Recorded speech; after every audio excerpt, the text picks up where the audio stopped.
There are a bunch of leader traits available for both armies and navies in EU4, 31 to be exact, or 35 if you count 4 leader traits, that can be gained as mission rewards. And with that, I believe it's time to rank all 31 in a tier list. I will not be counting those 4 mission reward ones since I believe they work better as, well, mission rewards, instead of a leader trait, since, well, you can't get them conventionally outside of those missions. Otherwise, in terms of other disclaimers, let's remember the purpose of the army, for the most part, is to win battles, and stay alive to win battles tomorrow.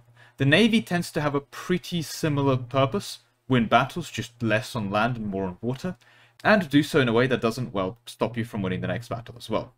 The issue for naval rankings is, of course, some traits directly help with privateering or protecting trade. And while it would be funny to just dump those into the lowest tier and tell you, don't bother with either activity, oh, and by the way, yeah, don't bother with either activity, for the purpose of this tier list, I'm going to be assuming you are actually privateering and you are actually protecting trade, in which case, how useful are those traits for you if you are partaking in those activities. With all that said, before we begin, I would like to interrupt this to ask for the usual things. A like on it would be appreciated if you haven't already, and a subscription would be amazing. We've been growing this channel at an insane rate, and as the number go up, enjoyer, I have loved seeing the number go up. So if you're not subscribed, please consider doing that now, and making me happy when I see the number go up. With that said, enough self-shitting. Let's begin with Battlefield Medic, and we're starting off really strong because I like this trait, I'll be honest. Now, before we kind of talk about it more, and to be clear, this trait gives you 33% reinforcement speed, let's very quickly cover how reinforcement speed works. You recover 100 troops, assuming you vibe in your own land, or 50% of your troops, assuming you're inside enemy territory. You also recover 10% that's uncolonized. Now, this is another place where general maneuver pips come in. Up to 50% of that penalty in enemy territory, so up to back to 100%, it can be overcome by 10% per maneuver pip. So let's say you have 4 maneuver pips and you're inside enemy territory, you recover 90 instead of 100 as your base value. And let's say you're colonizing and you have 6 maneuver, you'll recover 70% or 70 units instead of 100 as your base value. You can never go above 100 for overcoming penalties from the leader maneuver pips, but leader maneuver pips can overcome up to maximum, like, top 100% of the debuffs you can get for being in enemy territory or in occupied land and so on and so forth, which is minus 50% for those conditions, or in uncolonized land, which is minus 90%, so down to 10. So that means that you're pretty much expecting most of the time to recover 100 troops when you are fought your battles and you've dropped back to recover. This is where reinforcement speed is really, really good, and I think chronically underrated in this game, unless of course you're a very big MP tryhard, in which case you've probably grown to love this modifier. Reinforcement speed is really good, because not only does it help you overcome in single player when you fought some big annoying battles or you've forgotten a stack exists and AI slams into it and you're like, okay, well these guys need to recover now. So not only is it a massive quality of life there, it's also, well, great in MP for just recovering from battles fast and being able to push your advantage, right? Let's say you've had a battle that was really close, and even if you lost it, if you just recover significantly faster than your opponent and you arrived to the battlefield 2 months earlier, well, they're not there at the battlefield. You've got 2 months extra to siege or raid their land or do other things like that. And this is kind of, with no other modifiers on the table mentioned, where Battlefield Medic comes in. With a 33% reinforcement speed, you're going to be recovering 133 instead of 100. So it's going to take you 8 months instead of 10 to fully recover your troops. The thing is with reinforcement speed is the more you get of it, the better, which is where I think this trait really shines, is when you start stacking it. And this is where I'm also going to have to mention a bit of an interesting build that I think is quite underrated. Austria contains both morale as well as reinforcement speed inside of their ideas, so combining Austria with defensive ideas and vanilla is actually quite strong. Austria naturally already has quite a few mountains and tends to expand into the Alps, so they have very defensible terrains to actually utilize defensive ideas. Then Austrian Idea 7 gives them access to, well, 30% reinforcement speed, as well as defensive ideas giving them 30% reinforcement speed, meaning that if you combine that with a reinforcement speed advisor, you're reinforcing 93% faster, or basically twice the speed of everyone else. You pretty much fully recover in 5 months compared to everyone else recovering in 10. Which is monstrous. It also means that if you have a battle with someone, and let's say you've lost 400 troops on average on each one of your units, you're back ready to fight in 2 months where they need 4. So you can start pushing your advantage, and frankly, I think this is a pretty underrated build. It does just stack in reinforcement speed an absolute monster with it. So, yeah, it's there. And in a weird way, I feel like reinforcement speed also helps you win battles because you recover faster, so if you are forced into another battle, you're less punished for being out of position. Now, reinforcement speed can be kind of outmaneuvered if you're good at the game, but when you're good at the game, you tend to also just take more reinforcements for you to not have to focus your attention, if that makes any sense, right? So it's a bit of a weird one where, unlike, for example, I'd say that manpower is pretty useless in single player, because if you're good and you're playing single player, you can just not waste manpower and hence don't need manpower buffs. I feel like in this case, yes, this can be mitigated by being really, really micro-intensive and reinforcing properly everywhere. And making sure that even in single player that any stacks that are taking battles are taking good battles and don't need excessive time to recover. That is all true. However, I find that when you are really good at this game and you start really tryharding, you start going for the reinforcement speed so that you can push your army even further. So I actually really like Battlefield Medic, and we actually have our immediate first entry to S tier. It's going to be quite a crowded S tier today, for the record. And with that though, we move on to our next one, which is going to be Born to the Saddle. Now, just to be very clear, this trait requires you to have at least 30% of your army as cavalry to pop, which you'd think is quite difficult to do, and you'd be kind of correct, because 30% cavalry means that you're running probably a decent chunk of cavalry day one already.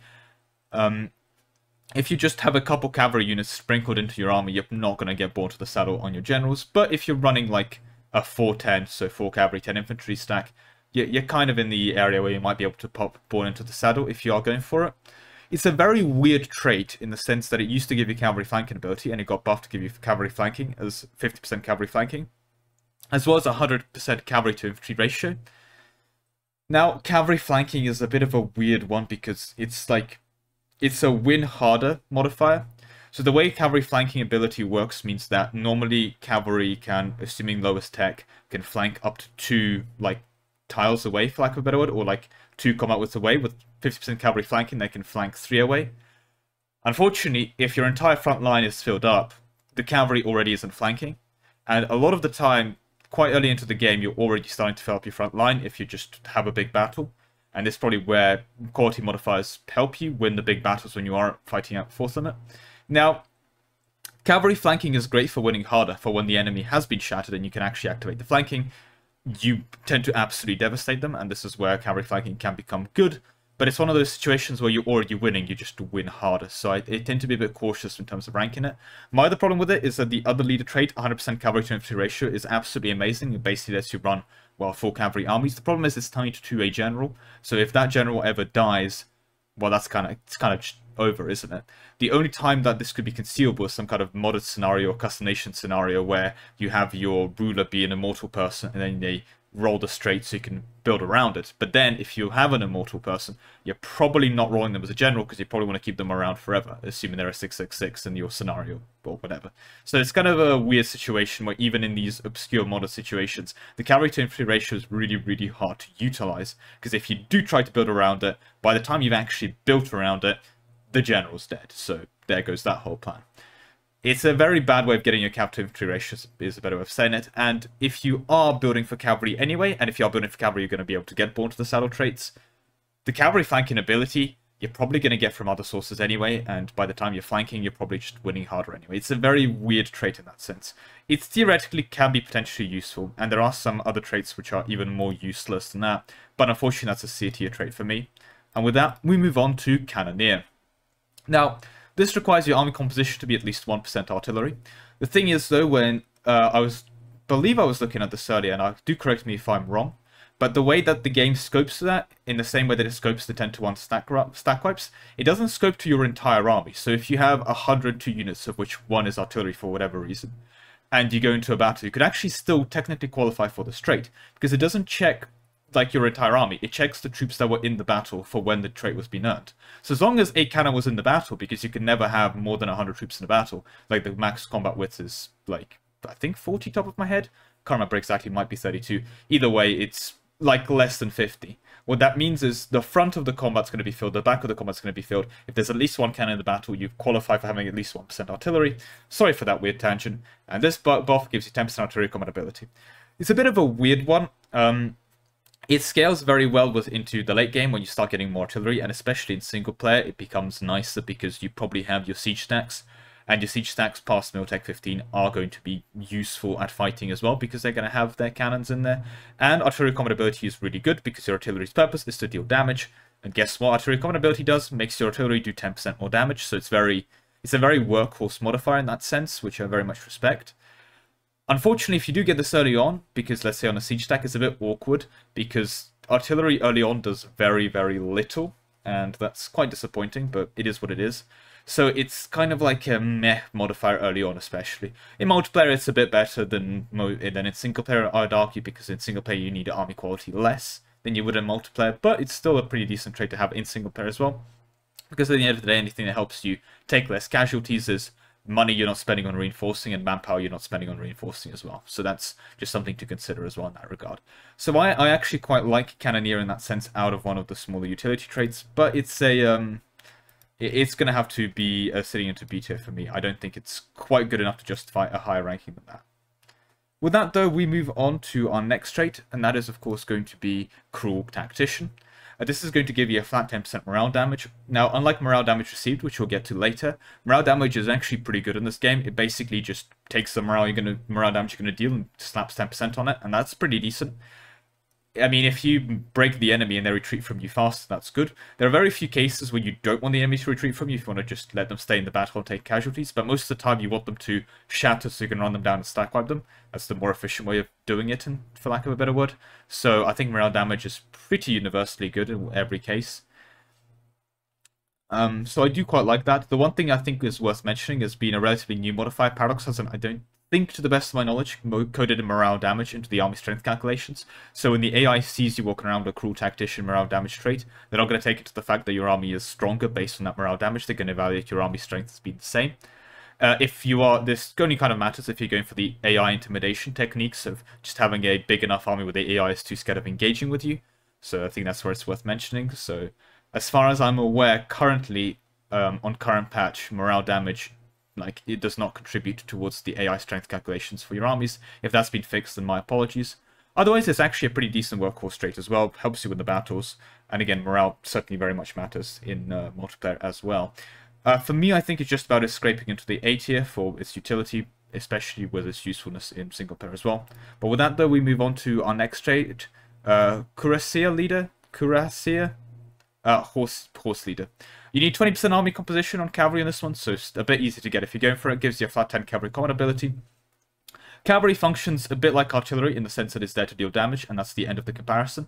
Artillery and cavalry are very different after that. But yeah, they, unlike infantry that exists to soak up damage and sometimes poke back, cavalry also very much exists to, well, stab, much like artillery. So getting cavalry combat ability is good because cavalry is the thing that's doing the damage for you. And, well, that's kind of what the trait does on its tin. If you can sometimes get it when you just have a couple units in cavalry, you're a bit like, ugh, it's a bit awkward. But even in those situations, I'll bear in mind that it's probably early game where you're running those couple units of cavalry, which means that you should probably still be running this because your cavalry is still going to be better than the infantry. It's going to give you a damage buff to a section of the army that actually is doing damage. And more importantly is that cavalry is still quite good at, well, conventional flanking, even without any bonuses. When you have shadowed the enemy, just running down said enemy and dealing the casualties in the enemy has shattered kind of phase. Or the half the enemy's front line's broken, the other half is still standing in a fight. Deal as much damage to that half that is standing kind of phase. So for that purpose, I think it's actually a pretty decent modifier as well, especially in the early game. In the late game, you're not going to get this modifier unless you're running cavalry, because past like Miltech 15, you're either running full cav or you're doing like a cav build, in which case you want the cav combat ability, it's going to be a good trait, or you're not running any cav, in which case you're not going to see this trait. So you're only ever going to see this trait late game if you care about it. So it's good in the early game, and it's good in the late game. It's just, if that makes sense. So there isn't really a situation where it's a bad trait to grab, if that makes any sense. It's a bit of a weird one, because on initial inspection you just think, oh, there'll be a situation where I get this trait, but I'm not running cavalry. No, you're either getting in the early game where you're running cavalry, and that's good because your cavalry's doing the brunt of the heavy lifting in terms of the casualties dealt, or you're getting the straight late game where you have a full cavalry army, in which case the straight's amazing because it's giving you 10% damage from the entire army. So yeah, it's a very strong trait, and I actually quite like this one. A lot more than the cavalry, especially, a lot more than the artillery one from when I grab it, so I think it'll be going to A tier as well. So now we move on to Defensive Planner, minus 10% shock damage received. That is a beautiful trait, and I think is very underrated as well. So any damage received modifiers that you can get in this game are really, really strong because they stack really, really well with each other. Simply put, if you have 100%, if you have no damage, shock damage received reduction at all, and you get minus 10%, you go from taking 1 damage to 0.9 damage, which is already a pretty decent reduction. That means that if you were to take 1,000 casualties, it takes 900, so you're basically just getting 10% more men to exist. The other thing to bear in mind, of course, is that shock damage received means that, yes, 10% less of your men die, but a lot of the way how morale, like casualties, work is that your troops dying in the battle contribute to your morale damage received. So 10% shock damage received somewhat helps mitigate morale damage received. It doesn't quite work like that in the sense that the calculations are parallel to each other. So the game first calculates how much morale damage you would have taken and then removes the shock from it, but it's a bit of a weird one in that sense. It still helps you stay in the battles longer because you just, well, you are still taking the morale damage from taking the casualties, but what you need to realize is the next time the shock damage phase comes around, more of your troops survived, which means they're going to be taking less damage between them because there's more of them to spread out that morale damage, if that makes any sense. So you do end up getting a morale staying effect as well from Defensive Planner. But anyway, where I was going back to the 0.91 example means that, yes, initially it's a 10% reduction, but let's say you have 80% shock damage received reduction that you've stacked from your fun modifier stacking run, and you get an extra 10% from your ruler, or from your general. You've gone from taking 0.2 shock damage to taking 0.1 shock damage. So you effectively gained a 50% reduction. In essence, the more shock damage received modifiers you stack, the more powerful each next one gets. And even at a bare minimum 0 level, 10% shock damage received is already pretty good. Now bear in mind where this matters the most is going to be in the early game, where shock is king and dominates until around Miltech 15, when fire starts catching up with artillery becoming more prominent. But the thing is, that's where most of you guys are playing the game anyway, from the sounds of it. Even if you are getting into the late game, shock damage received is also quite good, because it, well, helps your troops just stay alive later into the battle. Yeah, fire damage received becomes better in the late game, but shock damage received is also just really good for winning you those early battles.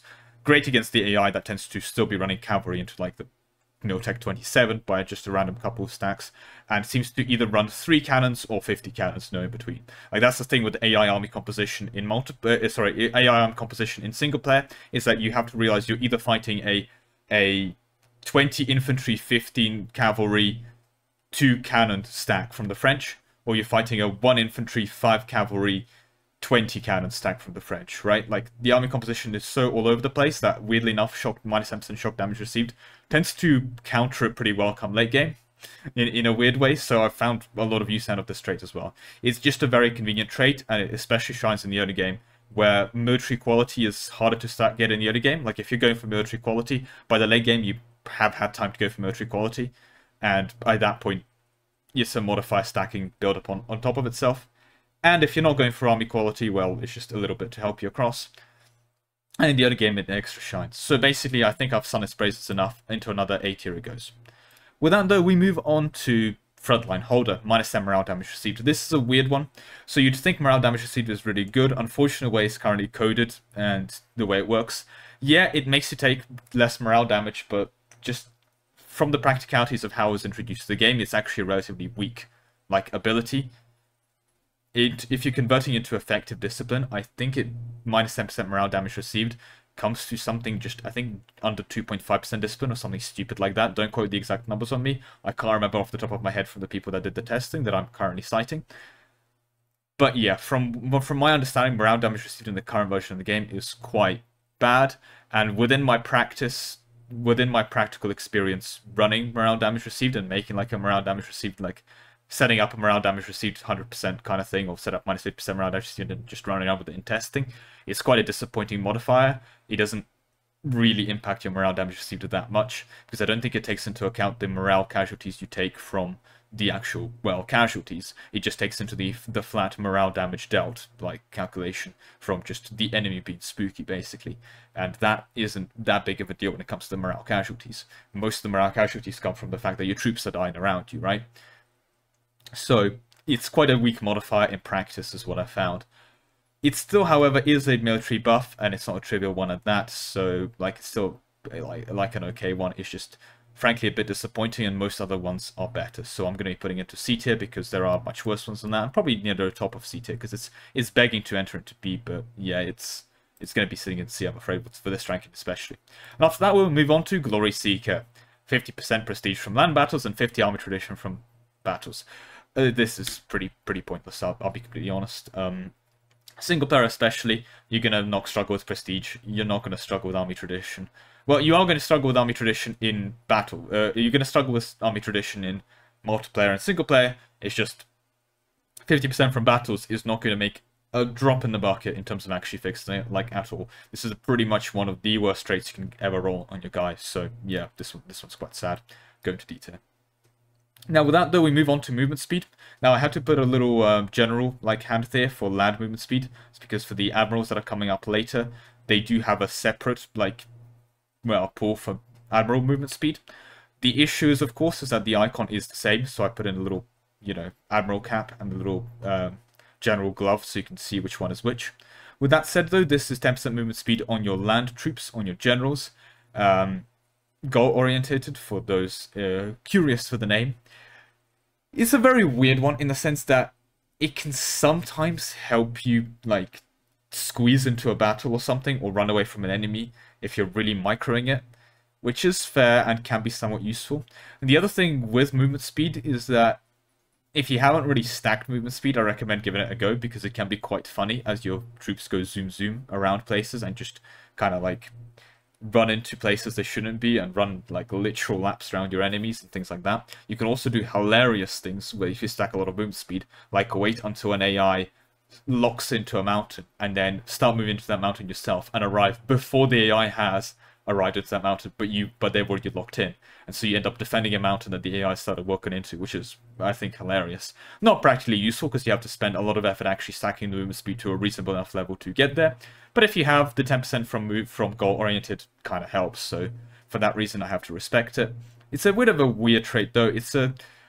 I won't say it's a good trait, but I'd say it's a fun trait because it helps you zoom around faster, and that can be genuinely quite enjoyable, especially if you already have some movement speed from things like being a horde, or if you've taken infrastructure ideas, God forbid, or things like that. It can really make you go zoom, which I have to appreciate can be fun sometimes. Unfortunately, it's not really good, so its bare minimum is fun sometimes is enough to qualify for C tier.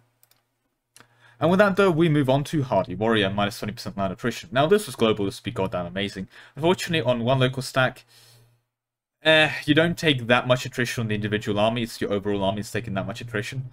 So it can kind of help save you a bit of manpower, but you know what will save you more manpower? Like an actual quality buff. So it's kind of a weird one in that sense. The best way to mitigate land attrition is just avoid taking it, split up your snacks in half, and then recombine them later. Or put them in a tile when they're not taking attrition, right? And that kind of defeats the Hardy Warrior trait inherently. It can be okay if you're like fighting in heavy attrition areas and you don't have the liberty to split up your troops. It can be nice to avoid taking a bit of extra attrition, but the thing is you're still taking 80% of the attrition, you're just taking 20% less of it. So if the attrition's a problem, it still remains a problem, it doesn't solve the attrition problem. And you don't exactly have any other buffs on your leader as well at this point, so it's kind of a weird one in that sense. I'm not a fan of this trait overall, but I have to commend it. At least sometimes it does save you manpower, which is pretty useful in certain situations. So we have another entry into the C tier. I'll be putting it around the cavalry here for the placements. With that, though, we move on to Inspirational Leader. 5 morale of armies and 10 recover army morale speed. This is quite good. 10 recover army morale speed, 10% is actually quite strong, because the way that morale recovery works, as opposed to reinforcement rates, is that you recover, you recover a percentage of your morale which is higher inside your home territory, and like I think half of that outside of enemy territory. But 10% recover army morale speed just means that you recover 10% more of your morale. You don't recover 10% more of your morale, so instead of recovering 10%, you don't recover 11. Instead of recovering 10% of your morale, you now recover 20% of your morale, which is actually really strong, because it means that instead of recovering all your morale in like 10 months, you recover to full morale in 5. Now, army morale recovery rate isn't like 10% base from what I remember. I think it's 15, but either way, that's still quite strong, and she's pretty underrated. Recover army morale speed as well.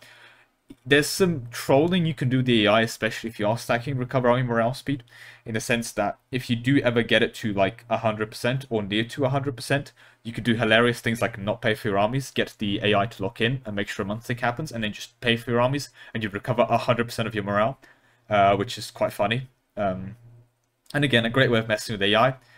In multiplayer also is pretty good because it means that you just recover morale faster for fighting the enemies again. So you've had a big battle, you're all low on morale, you drop back and you recover and you can go in again a lot earlier. The 5% morale of armies on top of that just also helps you in the battle as well. It's not the biggest modifier, in fact it's probably one of the smaller modifiers currently available, but it's there and it definitely doesn't hurt. So yeah, I quite like Inspirational Leader.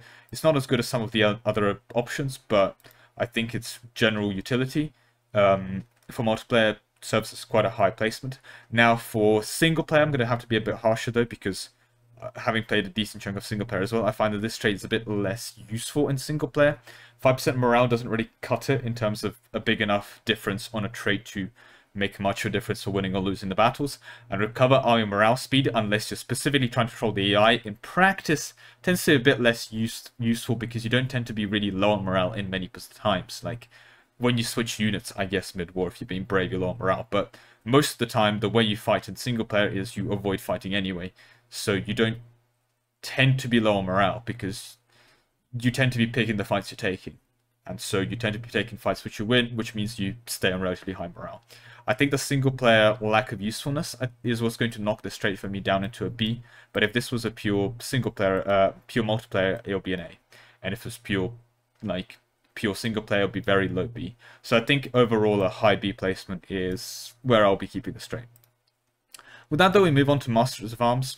If you have at least 20% of your army as infantry, so basically the only time you won't have that is if you're running full cavalry, you're going to get 10 ICA. The only time this is bad is if you're running full cavalry. You're not going to get this trait. If you're also doing artillery only as a funny meme, then fair enough, you're also not going to get this trait, but then you're running artillery only, so it doesn't care. It's 10 ICA. It's infantry combat ability. It's not kind of the purpose of infantry. Infantry's kind of there to take damage, but at the end of the day, it also does deal damage on its own and helps you deal damage. Certainly not a bad trait. All your fighting's been done with infantry. You get this trait early on, you know, it helps your infantry fight. It's definitely not bad. You get this trait late. It's a nice military buff for your army. No one can really complain. I like Masters of Arms. It's a very, very decent workhorse trait. For me, it's going to be going to B tier as well. I'm going to be putting it above the cannons but below the army morale recovery rate. With that though, we move on to the next trait, which is going to be Ruthless. This is going to give you 10% land fire damage, nice and flat. If you get this early, you can go cry in the corner because it's going to be goddamn useless. I mean, infantry's fire phase, for example, and cavalry fire phase is basically them just shouting an insult to each other, doing the whole D&D bard vicious mockery kind of thing. Unfortunately, vicious mockery actually deals damage, but whatever bows they're using in the 15th century apparently don't in this game, because the fire phase is very cosmetic a lot of the time. If, however, you do get the trait quite late game, it becomes very, very strong, because you actually are dealing a lot of fire damage, and this thing is goddamn amazing with things like artillery, obviously. Yeah, so it's a very weird one. If we're talking pre-1500s, this would honestly be in the D tiers. But the fact that it's very, very strong late game, quite good in multiplayer if you are actually getting past the 1550s. Like, if we're going 1550s plus, it'll be either high A or almost S tier trait.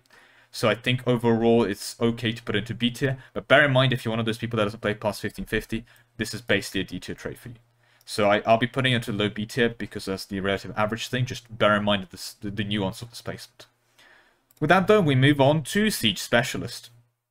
You do need to have at least one cannon in your army to get this trait.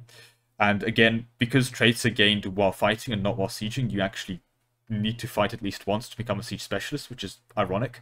Because you would have thought that you just need to win a siege or something to become a Siege Specialist, but hey, I don't write the Paradox Code, I just critique it. The thing is though, with that critique aside, this trait is absolutely goddamn amazing. In single player, it is basically the definition of an S tier trait. In single player, it helps you when you do most of the siege. And even in multiplayer, the thing that I think a lot of people don't realize is that yes, you need to win the battles, but once you win the battles, you kind of have a little mini race against time, where you want to grab the good defensive forts of your enemy before they can retake them. So let's say you're fighting Austria and they've set up on the Alps as France, and you go and you're trying to attack Austria. You go into a mountain. The Austrians try and fight you after a long battle that you're taking at -2 because you're trying to be on the offensive here. You end up winning. Siege ability means that you have more chance of making progress and capturing more forts before the Austrian army can recover and slam into you again. In a weird way, in multiplayer, it almost counts as reinforcement speed, because having more siege ability means, again, that you can make progress through more forts. And in a weird way as well, fort defensiveness gives you reinforcement speed because it gives you more time for your troops to recover so they can come back and slam again. Because you want to be avoiding fighting at those -2%, at those -2 dice rolls on mountains, on those -1 hills.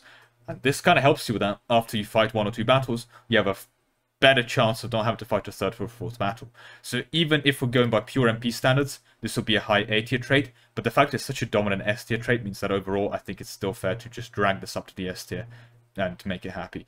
I honestly think at the moment it's pretty reasonable to put it top of S. With that though, we move on to Strict Drill Master. It used to be -50% regiment drill loss, which was sad, especially because if you're stacking regiment drill loss, this is great, but most of the time you're not going to get the straight, and because it's random, you don't control the trait you get, and if you do get the straight, it doesn't really let you have 100% regiment drill loss, so it's a bit of a weird one in that regard. Strict Drill Master though did get buffed. It now gives you 2.5 discipline. That is really good. It's not the biggest modifier, but it's a very workhorse modifier. It's good at every stage in the game. You can't complain about 2.5 discipline. Lets you deal more damage, lets you take less damage back. It's an excellent definition of a workhorse trait. And I think that's where I'll be going, kind of in the middle of B tier, because it's kind of like the nice old decent trait. You're not going to, like, jump for joy for getting the straight. It's not going to complete any builds for you, unless you're trying to specifically stack discipline, I guess. But it's also never going to hurt you. You're never going to be sad when you see the straight as well. And that does kind of, well, I say kind of, that does conclude our general tier list. So, if you're here just for the general tier list traits, then feel free to take your screenshots now and enjoy them. We're done here, for lack of a better word, for all of our land fighting needs. But we still have our ship traits to stack. So let's get to those now, and we're going to begin with Accomplished Sailor. You can tell it's the same, well, movement speed buff, but on boats. Now, well, I did mention earlier that we're taking into account privateering and we're taking into account protecting trade. It's a very obscure mechanic because this is communicated basically nowhere by the game, but of course that's how it works. The ability of your ships to protect trade directly scales with how fast they are. Basically, the faster your boat is, the more trade it protects, because, yes, right? Well, this leads to a weird situation as well, because bear in mind that each maneuver pip on an admiral gives you 10% movement speed. So, in practice, this is actually really good to get, if you are protecting trade with admirals, to get maneuver pips on your admirals. In fact, maneuver pips from admirals are the absolute best thing you can get, because, well, they give you naval engagement width, so you can just shove more ships into the battle come late game for fighting. They give you movement speed, so your boats can actually catch the enemy boats. They help you protect trade if you're ever doing that for whatever reason. And, well, basically, yeah, naval engagement, maneuver pips good on admirals, I think, is the general gist of this statement, right? That's kind of there. And what Accomplished Sailor kind of does is that, yes, it makes your ships faster, so you can catch enemy ships, which is already a pretty decent ability. But it also means that if you have a protecting trade, you're just, it's in practice 10% ship trade power, like just there as well to have it. So it's definitely not something you're going to complain about. Now I'm going to complain about because you shouldn't be protecting trade, but if you are protecting trade, then fair enough. It gives you a buff to it. With that though, it's time for the placement of it, and I actually value ship speed quite a bit because catching the enemy boats is unironically quite a non-trivial task sometimes. And if you ever are experiencing naval fighting, then yeah, naval movement speed is just good as well, in the sense of movement speed as well.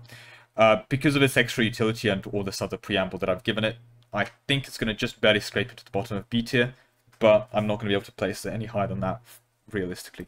With that though, we move on to Buccaneer.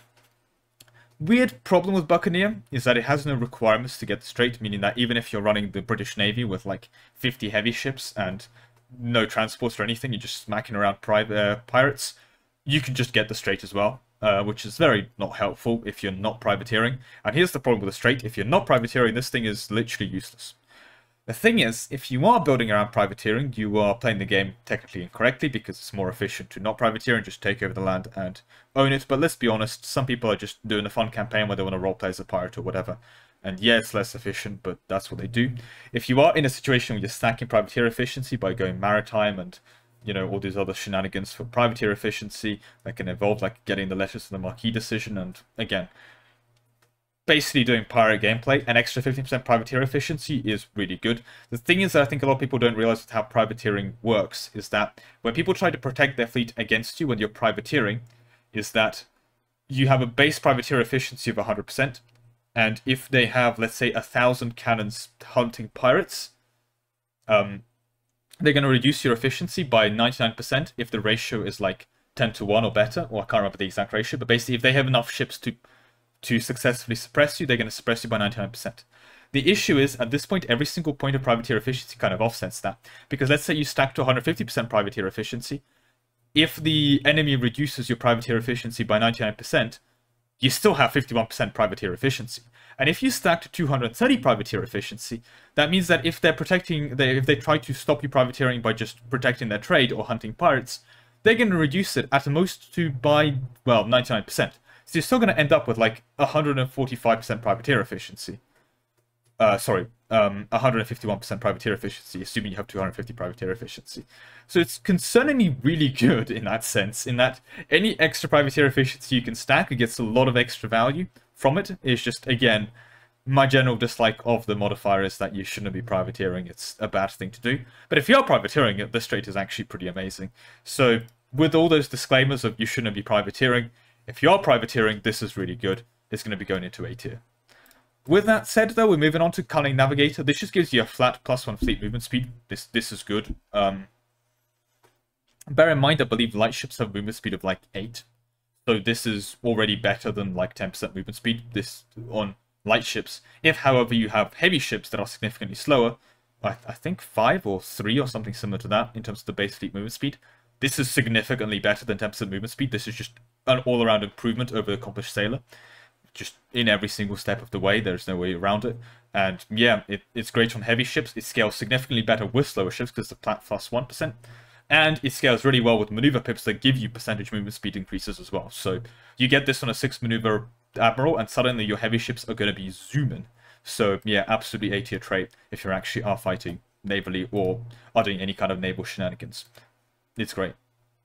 Next, we get Extortioner, 15% ship trade power. Again, if you're protecting trade, this is really good. If you're not protecting trade, then what are you doing? My one concern with this, like, trait, for lack of a better word, is that you can also, again, get it if you're the English Navy with 50 heavy ships smacking around some random pirates. You may just pick up the trait for 50% ship trade power, and if you're not protecting trade, you're like, well, this is now useless for me. So just be aware of that. Otherwise, it's pretty decent. Well, no, it's not that it's pretty decent, sorry. It's really good if you are actually using it. I'm just mentioning the downside that you can't just get it. Unlike, for example, you need to have 20% cavalry in your armies to get the previous army traits. You could just get this even if you have no light ships or never protected trade in your life, which I think is worth mentioning as a bit of a potential downside. The thing is, even with all that said, if you are protecting trade, and again, you know what, you've already heard my opinion about protecting trade. I have to give this the A tier as well because it's just really good for getting more value out of the trade you're trying to protect. So yeah, that's going to be that placement. And with that, we move on to Ironside for 5% ship durability. This is just good. Ship durability means you're taking less damage, and the way you have to realize that a lot of naval battles work, and I say that if you already know how naval battles work, then my apologies, but basically, a lot of the morale damage occurs when a ship gets sunk. Basically, that's kind of why you see a cascade where two fleets can just kind of stare at each other and do nothing and just kind of shoot for a while. And then the moment one of the enemy ships sinks, this kind of starts a cascade of people's morale collapsing, and then the next ship starts sinking, kind of like a big chain. Which is why you have to be really careful reinforcing naval battles, because if you reinforce a battle that's in the process of losing, your new ships that arrive are going to arrive into a battle where a lot of enemy ships are being sunk, and they're going to be really sad. So you can end up in a situation where you have like 20 heavies that are fighting 10 heavies, and those 20 heavies start sinking some of those 10 heavies. So then another 20 heavies with, let's say, 5% more army quality reinforce the middle of the battle. And what happens is those 20 heavies, because they're already sinking those 10, are going to just deal like an extra 5 heavies worth of morale damage into those fresh 20 heavies. So they might end up losing the battle, even if they would have otherwise won if they just waited for those 10 heavies to die and then reinforce later. So just something to be very cautious about. And the reason I mention all of this is ship durability means your ships last longer in the battle, so it takes them quite a bit longer before the first one sinks. And if you're the one to pull off the first naval, like, win and sink the first enemy ship, you get that cascade effect of the enemy morale drops, you start getting progress on that, which is why any buff to ship durability is actually pretty good for naval combat, because it prevents you, like, you know, losing once you're already losing. So again, we have another A-tier contender. With that, though, we move on to Inspirational Captain. Now, Naval Morale Recovery, it gives you 5 morale of navies and 10% naval morale recovery speed. Let's be clear, Navy morale recovery speed is pretty irrelevant, because navies don't lose that much morale, like, if they've won or lost battles. Either they've lost the battle, in which case they've kind of shattered, but then if they've shattered, they're on like 15%, like, you know, durability, so they need to rebuild, and that's going to take like 10 months to repair the ships, by which point they've recovered all their morale. So 10% naval morale recovery speed is practically useless, and 5 morale of navies I find is not really enough to make most of it, enough of an impact inside your naval battles to really matter. However, it's still a military buff, and naval buffs are pretty good, to be honest, because quality matters a lot more for navies than it does for land armies. You can't really out-quantity quality inside naval battles is the main issue. The reason for that is that if you start losing in a naval battle, the cascade of ships being sunk is really, really devastating and very hard to fight against. So for that reason, I'm going to be putting this trait more into C tier. It's still a decent buff, but it's not enough to make up for it. The next trait is going to be level-headed. It makes you lose 10% less morale when losing a ship. Now, yeah, the morale hit when losing a ship is bad, and this mitigates it, so you'd think this trait would be good. The problem is that if you're already losing ships, you're kind of already planning for failure. It makes you lose a bit less, but not enough to make you win. Like, okay, you've just mitigated your loss a little bit. It's a bit of like, it's a bit like going into a bet and saying that if you, like, into a coin toss, 50-50, and you either win 100 quid or you lose 100 quid, right? And instead of going into that bet where you either win or lose 100 quid, you go into that with, like, mitigating your losses down to, instead of, like, losing 100 quid, you lose 90, right? Assuming you're only coin tossing once, so you can't, like, play this an infinite amount of times and make an infinite amount of money, because on average you're going to make more money from these coin tosses. Like, it's a one-off coin toss, right? Like, yeah, it's still a decent trade because you mitigate your losses when you do lose, but bear in mind, you're still losing. You're still going to be out your 90, because, again, yeah, you've got less morale hit when you're losing a ship, but you're still losing ships, so you're going to start the naval cascade and you're still going to lose the battle. This does matter in one very specific base where you are very, very similar quality and very similar size navy. So if you're fighting like 10 heavies on 10 heavies with the same army quality, with the same navy quality, what can happen is you both sink each other's enemy ship near the same time, and that 10% morale hit when losing a ship decrease means that you, well, don't panic as much as the enemy does, so you don't lose that much morale as they do, and then come out on top. But those scenarios tend to be a bit rare in my experience as well, so they seem to exist in the theoretical, for lack of a better word. But when they do happen, they do happen. It's a weird trait. On paper, it's pretty good, and you can stack this to some extent, for example, the Danish ideas, to get some decent reduction on this, but it's you're still losing. It doesn't prevent you losing most of the time, is my issue with this trait. So I'll be putting it to C tier as well. With that said, though, we move on to Naval Cannoneer. Now, a fun little trivia fact about the Naval Cannoneer trait is that every other trait icon used for the generals is 48 by 48 pixels. The exception is Naval Cannoneer, which is 64 by 64 pixels. Why? I don't know, but I'm not the one that made it. It's just Naval Cannoneer just decided they're going to be bigger than every other trait picture. Just that's your little fun trivia from Lemon Cake today. It gives you 10% cannons on boats. This is just really, really good. It's just really, really strong, right?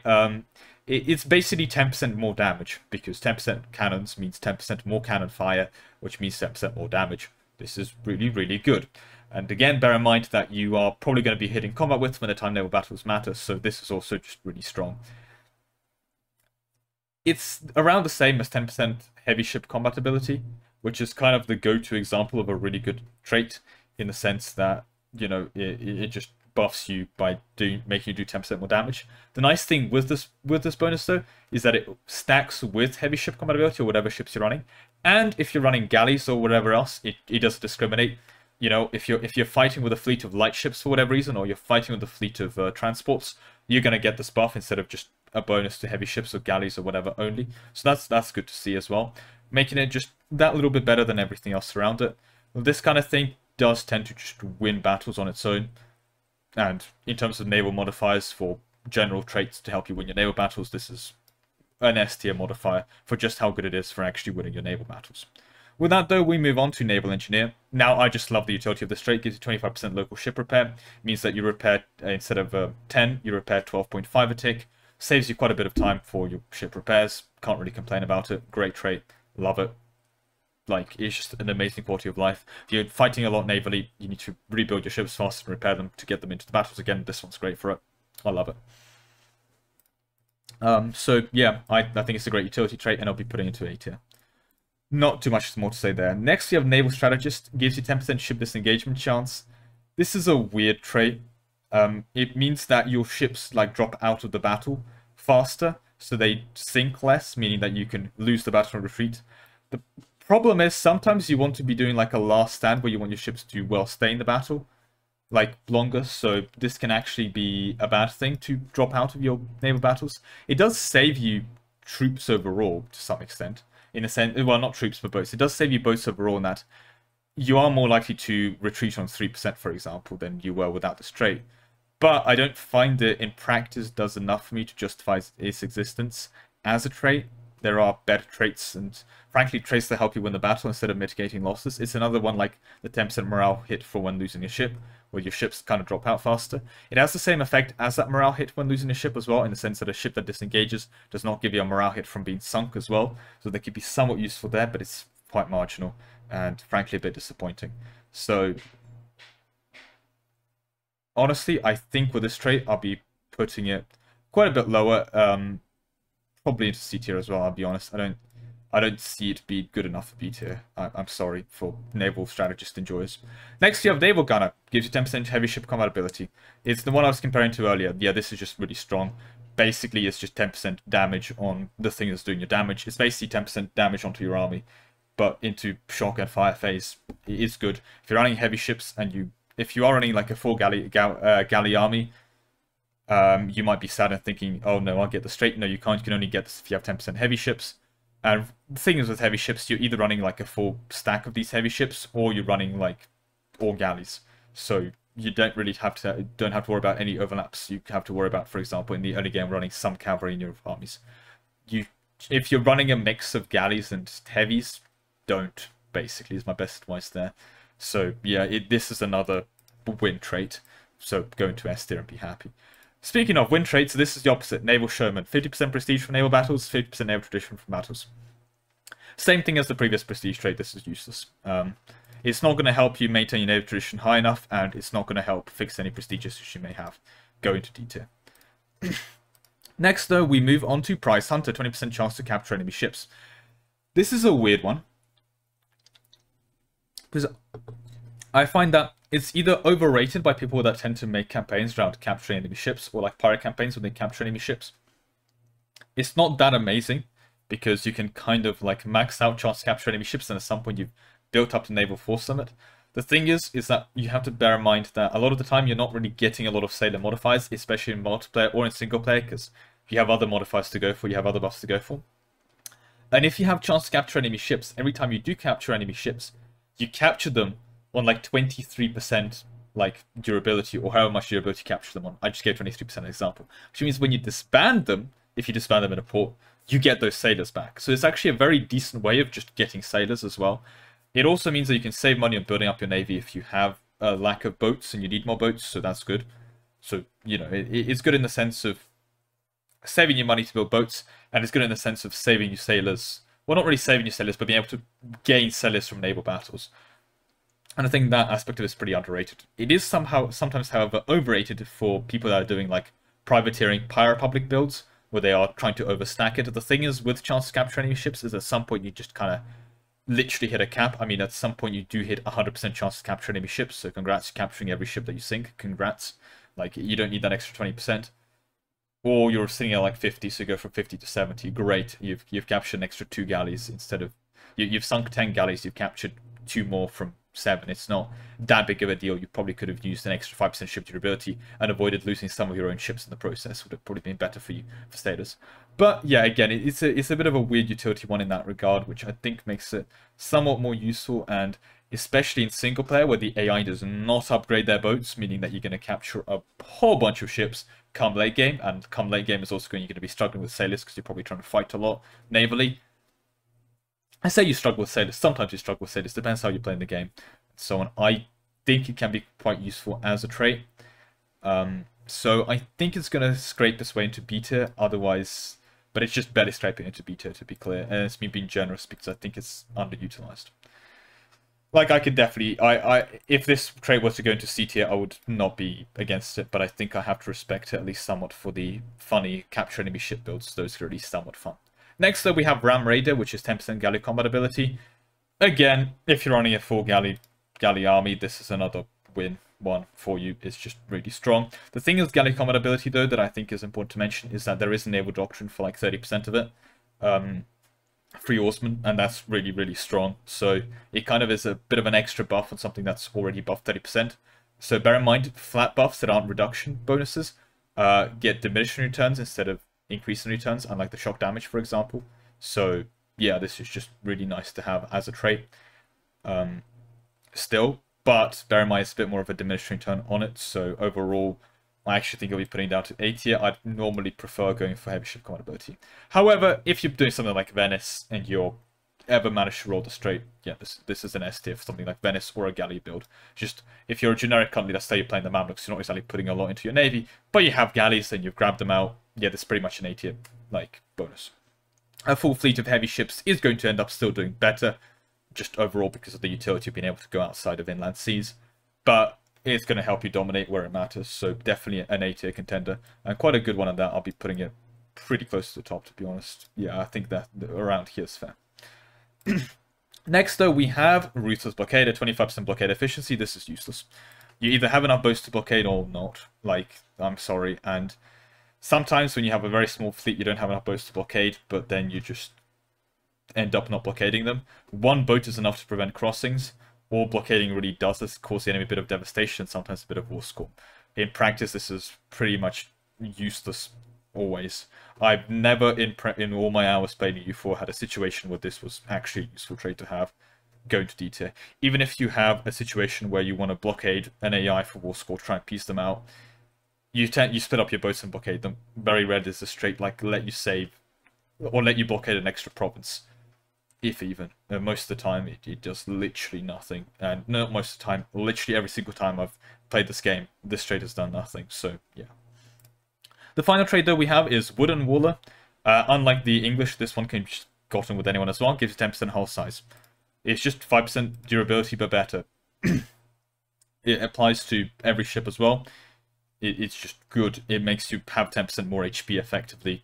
It's really good. Like, I don't know what else to say. It's 10% shock and fire damage kind of rolled into one by giving you 10% more HP. So not really 10% reductions in those because it doesn't stack, but it's just really, really strong as well. And it really goes a long way because, again, it's a lot more naval HP and helps you win a lot more of the battles. It's another one of those naval dominate battles. Doesn't help you deal the damage, but it helps you stay in the battles, which means you avoid being sunk, you avoid taking all those previous aforementioned issues with, you know, dying in battles, like, well, dying. So, yeah, it's an excellent trait. And so we have another entry into S tier as well. So there we go. That concludes the list. I hope you very much enjoyed. Again, we've avoided the Dragon Tiger or the Great Explorer traits, and the other traits you can get from your mission tree. But there we go. That's the leader traits you can get from, well, just normally playing the game without any fancy missions. But unfortunately, that is going to be all I have time for today. A big thank you to all the people that are supporting it over at Ko-Fi, with a special thank you to Ark and Solar.